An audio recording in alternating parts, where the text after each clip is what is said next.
Krishna devotees, please accept my humble obeisances. All goes to Sri Prabhupada and Good Maharaj. I think Shivani Mathi, when are you ready? You can start Mathi with the prayers. Hare Krishna Prabhuji, thank you.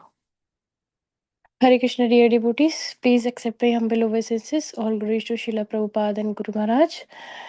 Om Namo Bhagavate Vasudevaya. Om Namo Bhagavate Vasudevaya. Om Namo Bhagavate Vasudevaya. Narayanam Namaskritya Naram Cheva Narottamam Devim Saraswatim Vyasam Tato Jayam Udirayet नष्टप्रायेषु अभद्रेषु नित्यं भागवतसेवया भगवते उत्तमाश्लोके भक्तिर्भवति नैष्टिकी. Today we are reading from Srimad Bhagavatam, Canto 10, Chapter 43. Krishna kills the elephant Kublya. Text 1 to 20. Text 1. Sukdev Goswami said, O chastiser of enemies, Krishna and Balram, having executed all necessary purification, then heard the kettle drums resounding at the wrestling arena, and they went there to see what was happening. Text 2. When Lord Krishna reached the entrance to the arena, he saw the elephant Kublya blocking his way at the urging of his keeper. Text 3. Securely binding up his clothes and tying back his curly locks, Lord Krishna addressed the elephant keeper with words as grave as the rumbling of a cloud. Text 4. Lord Krishna said, O driver, move aside at once and let us pass. If you don't this very day I will send both you and your elephant to the abode of Yamraja. Text 5. Thus threatened, the elephant keeper became angry. He goaded his furious elephant, who appeared equal to time, death, and Yamraj, into attacking Lord Krishna. Text 6. The lord of the elephants charged Krishna and violently seized him with his trunk. But Krishna slipped away, struck him a blow, and disappeared from his view among his legs. Text 7. Infuriated at being unable to see Lord Keshava, the elephant sought him out with his sense of smell. Once again, Kublya seized the Lord with the end of of his trunk, only to have the Lord forcefully free himself. Text 8.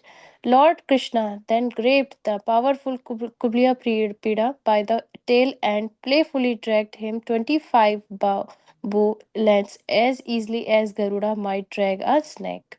Text 9. As Lord Achyuta held on to the elephant's tail, the animal tried to twist away to the left and to the right, making the Lord swerve in the opposite direction, as a young boy would swerve when pulling a calf by the tail. Text 10. Krishna then came face to face with the elephant and slapped him and ran away.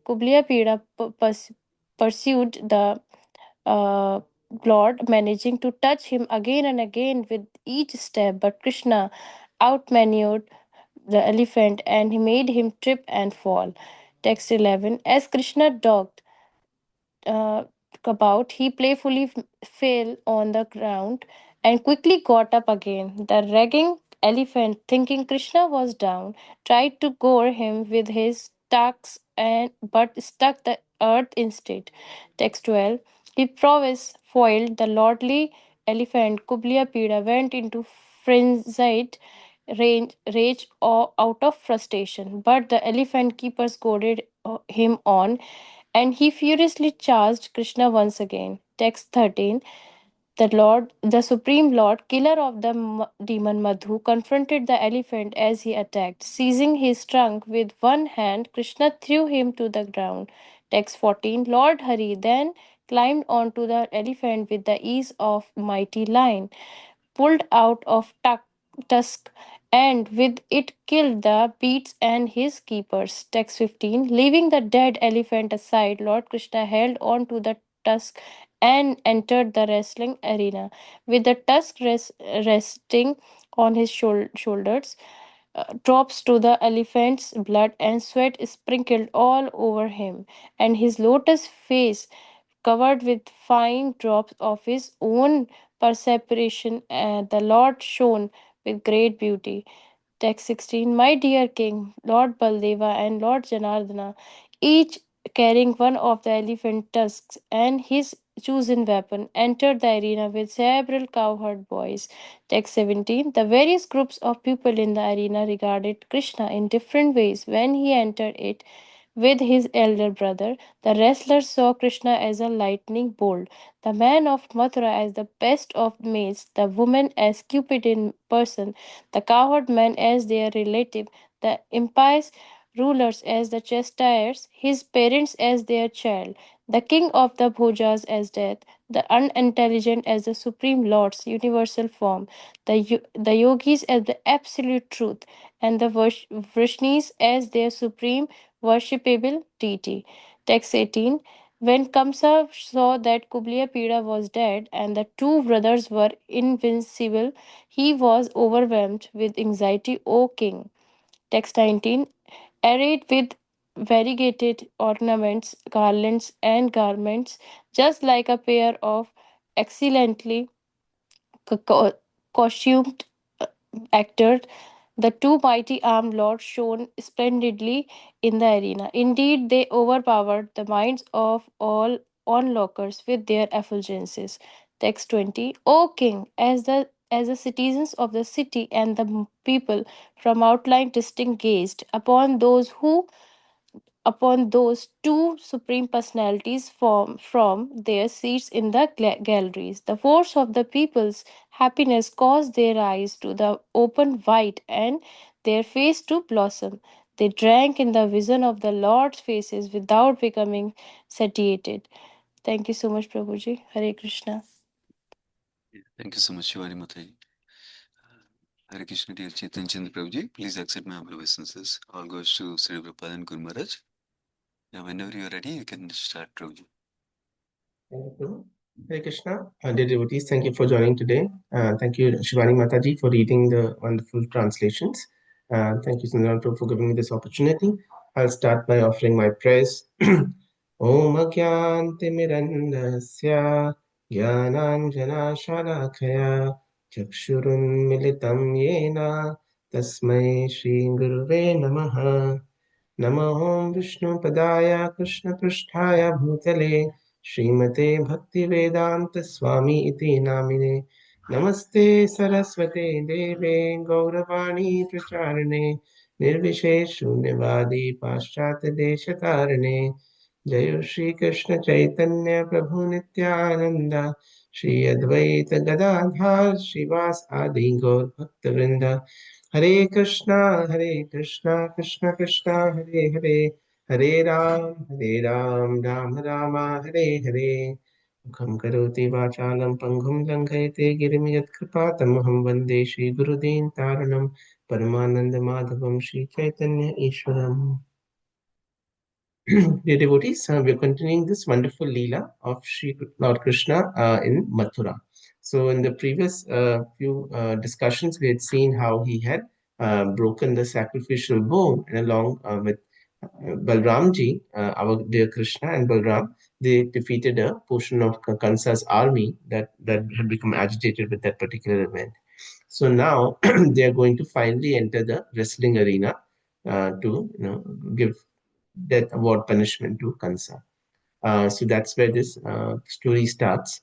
So after finishing that particular the previous Leela, it is described Atha Krishnascha Ramascha Kritav Shaucho Parantapa. So they were doing purificatory processes because of killing so many people who Krishna and Rama, Krishna and Balram.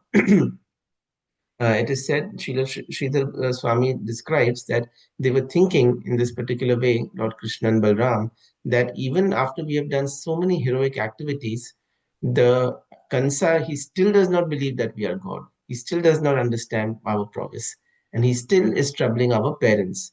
So it is time that now we have to finally take care of him and deliver him. So with this particular mindset, they get ready and then they hear the kettle drums, Maladundubi Nirghosham, that is coming from the wrestling arena, and they start to make their way towards there. Then, as they're approaching the wrestling arena, they see this large elephant, this strong, mighty elephant called Kuvalyapida. who's blocking his way, blocking Lord Krishna's way at the urging of his keeper. Securely binding up his clothes and tying back his curly locks, Lord Krishna addressed the elephant keeper with words as grave as the rumbling of a cloud. So let us look a little bit into who this Kuvalya Pida is. So again, in the annex of the Bhagavatam Subodhini, Gauradarshan Prabhu describes the history of this elephant Kuvalya Pida. So he states that Bali Maharaj, who we know as a Mahajan, one of his particular sons was called Mandagati. This particular son, Mandagati, had become very proud because of all the opulences that he had. So once when he was roaming the courtyard of the Srirangam temple, instead of being in a mood of humility, in a mood of service, being at a holy dham like Srirangam, this particular personality, Mandagati, he was very proud and was not giving any care or respect to Dham as well as to the other devotees over there. So he was guilty of performing what we call Dham Aparad as well as Vaishnava Aparad. So because of this particular offenseful mentality, there was a sage called Kusha who cursed him that you are so proud and your ego, false ego is so big, just like an elephant, that may you become an elephant in the next birth. So in the next birth, this particular personality, Mandagati, takes birth as this elephant called Kuvalya Pida. Now this Kuvalya Pida was actually he was actually serving initially Jarasandh. And Jarasandh had quickly identified that this is not an ordinary elephant. Elephant is a great past, and he's very, very powerful. He had the strength of hundreds of other elephants. So he was very special and dear to Jarasandh. But one day, what had happened that this elephant Kuvalya Pida, he while roaming around, he had gotten far away from Jarasandh's camp, and he approached Kansa's camp at that time. And he started creating a lot of ruckus and breaking things and everything. When Kans heard that this elephant is come and is damaging so much of his property, then he fought a battle with this elephant, and he took the elephant Kuvalya Pida and he threw him away 80 miles in the direction of Jarasandh's camp. So when Jarasandh came to hear about it, that oh my, such a powerful elephant was thrown away, and who is this mighty person who had so much strength?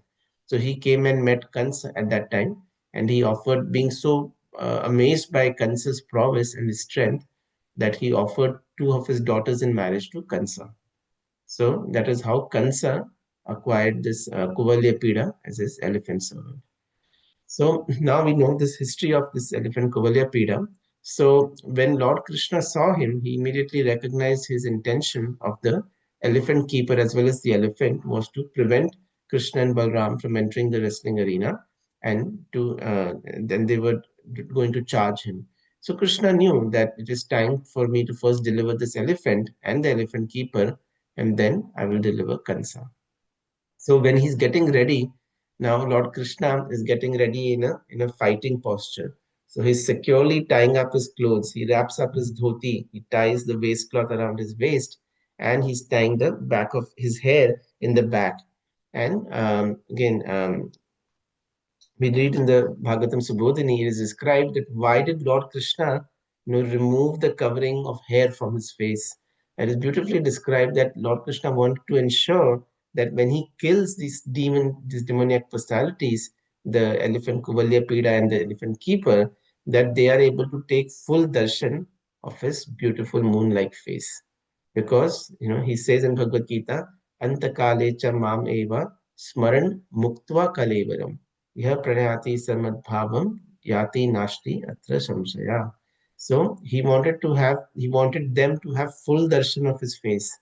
So being so compassionate even in a battlefield, this is how merciful our Sri Krishna is. That is why he tied his hair at the back of his head, and he went on to deliver Kuvalya Pida. So then, once he announced to the elephant keeper that, hey, please move out from our side, from our way. Otherwise, I will send you to Yamasadhanam, abode of Yamraj. Now, hearing this angered the elephant keeper, and so he started prodding or instigating the elephant, who then appeared to be equal to time, death, and Yamraj. Kala, Antaka, Yamo, upamam. So Kal Antak Yamopam. So in all these three personalities signify death, time, death, and Yamraj. So in this particular way, the elephant now starts charging towards Lord Krishna, and he seizes him with the trunk. But then Krishna quickly slips away, and he disappears from his view. He goes between his legs, and then the elephant starts searching for him. He finds Lord Krishna by the sense of his smell, and again tries to grab Lord Krishna by the trunk. Again, Lord Krishna tries to free himself. So in this particular way, we see that in so many leelas in Vrindavan, when Krishna is delivering the demons, he is supremely powerful. He does not need to engage in such a long fight with any particular demon. He can take one fist and give a blow to the demon, and the demon there itself will give up his body.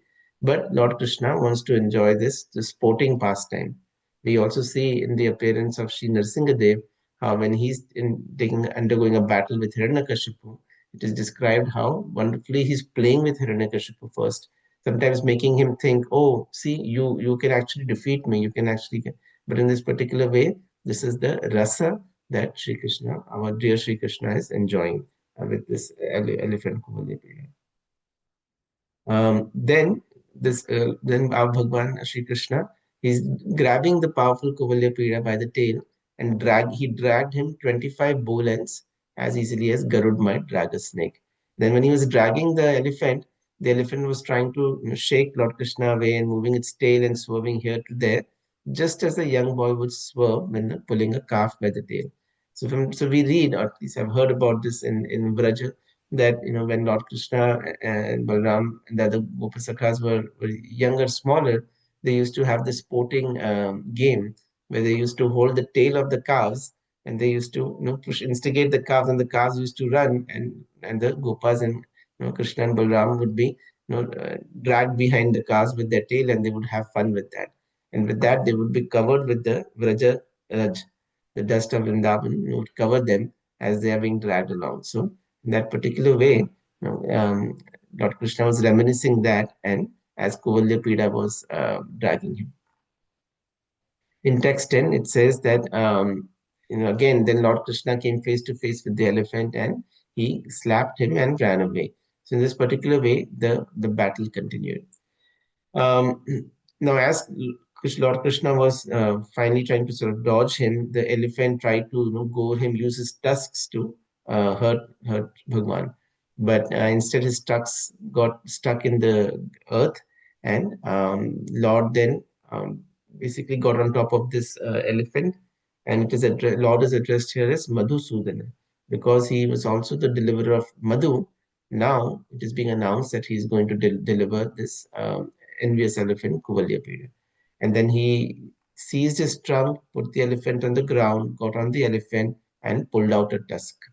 Dantam utpatya tenibham. So he took out the tusk of this elephant, and with the tusk, he killed the beast and his keepers.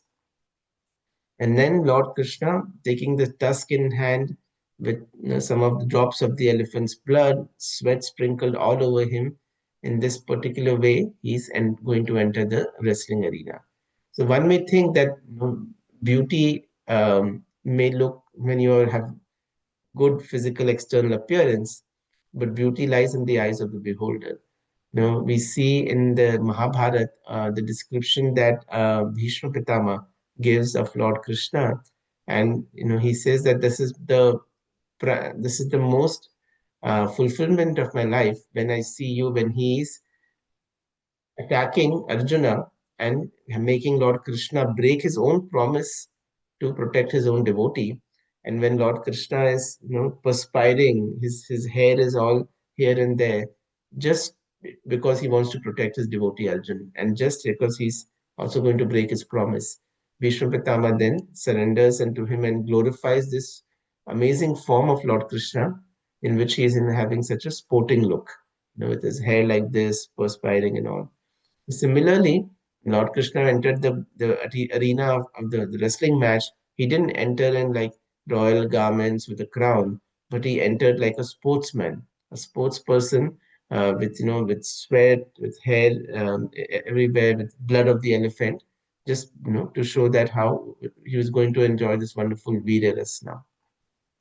And then when he entered the arena, it is described that the different personalities who were there in the arena, they saw Krishna in different bhavas. And with their different bhavas that they were seeing Lord Krishna was enjoying the different rasas.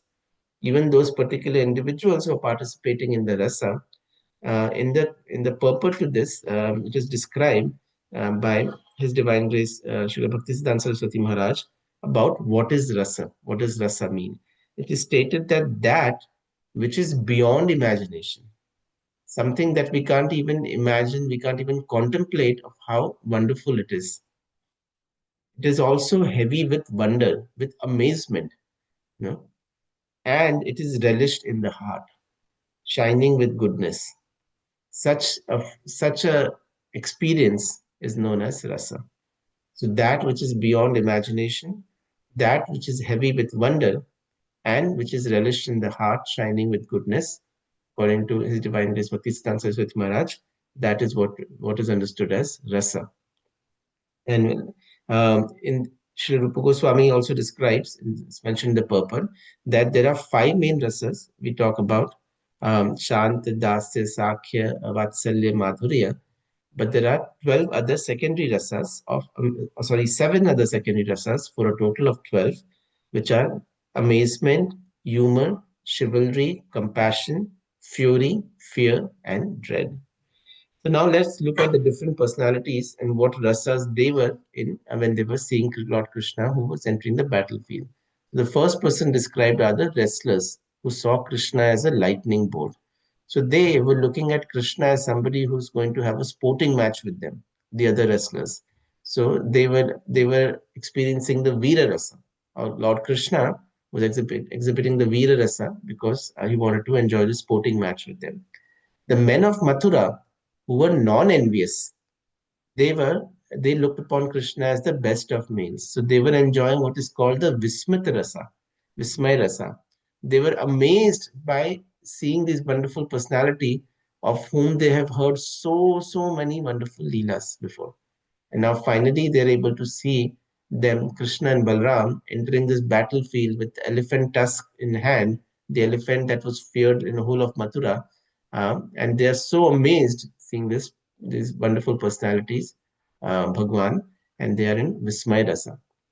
The women of Mathura, who were enamored by the beauty of Krishna and Balram, they were glancing at the Lord with the Madhurya Rasa. The cowherd men who had come accompanied Bhagwan, and they were very cautious of what's going to happen in this battlefield. We hope Krishna doesn't get hurt. So they were in the Vatsalya Rasa, and some were in Sakhya Rasa. Okay. The empire's rulers as a chastiser. So they were in Raudra Rasa. The empire's rulers were also very envious of Lord Krishna. They were in mood of anger, in Raudra Rasa. His parents, so Nanda Maharaj, who was accompanying him, he was in Vatsalya Rasa. The king of the Bhoj as death. King of the Bhojas was Kansa. When Kansa saw Krishna, he saw death personified. So he was experiencing it is called Bhayanak Rasa. The unintelligent as the Supreme Lord's universal form. So the people who with less intelligence or no intelligence, they only saw Lord, not even though standing in front of them in this beautiful form that is just described, all they could see was not the form, but how sometimes materialist commentators describe in Bhagavad Gita that oh, it is not Krishna that we have to surrender to, but it is the supreme within Krishna that we have to surrender. Such unintelligent people, even though the Lord is standing in his beautiful form, they saw him as the Supreme Lord's universal form, which is called Vibhatsarasa. And the yogis saw Lord as the absolute truth, as Shantarasa, and the Vrishnis as their worshipable supremacy or Dasya. So in this particular way, Lord Krishna, who is Rasaraj, he is Rasa Bihari. He was enjoying so many wonderful rasas um, when he entered the wrestling arena. So next we see how knowing that Kuvalya Pida was dead, Kans knew that this is a sign that ultimately his death is also near because he knew of the prowess of Kuvalya Pida, the elephant. So with this, just like a pair of excellently costumed actors, the lords entered the arena, and they were overpowering the minds of all onlookers with their effulgence. So Krishna is ultimately attractive, and that's what's described, that all the people who saw Lord Krishna and Balram in the wrestling arena, that caused their eyes to open wide and their faces to blossom. They drank in the vision of the Lord's faces without becoming satiated. And that, dear devotees, is the goal of our life. The goal of our life is to see the smiling face of Sri Krishna. Like Srila Bhakti Saraswati Maharaj says that we should not try to see the Lord. We should do something that the Lord gets pleased with us, and then He may award us His darshan. And the way practically we can see the smiling face of Lord Krishna, which is the goal of our life, is by serving our Guru. When we serve our Guru and please our Guru, then we can understand that Sri Krishna is also pleased with us. In this particular way, we'll end our discussion today. And we discussed how Lord Krishna delivers the elephant, Kuvalya Pida, and enjoys the various rasas in the wrestling arena. Thank you, dear devotees. Grantaraj Srimad Bhagavatam ki jai, Ananta Koti Vaishnavrind ki jai, Shri Prabhupada ki jai. Hare Krishna. Hare Krishna. Thank you very much. Hare Krishna. Hare Krishna, Prabhuji. Thank you. Thank you so much, Chaitanya Chandra Prabhuji. Hare Krishna. Hare Krishna, Prabhu. Thank So you, devotees. good. Thank you, devotees. Hare Krishna.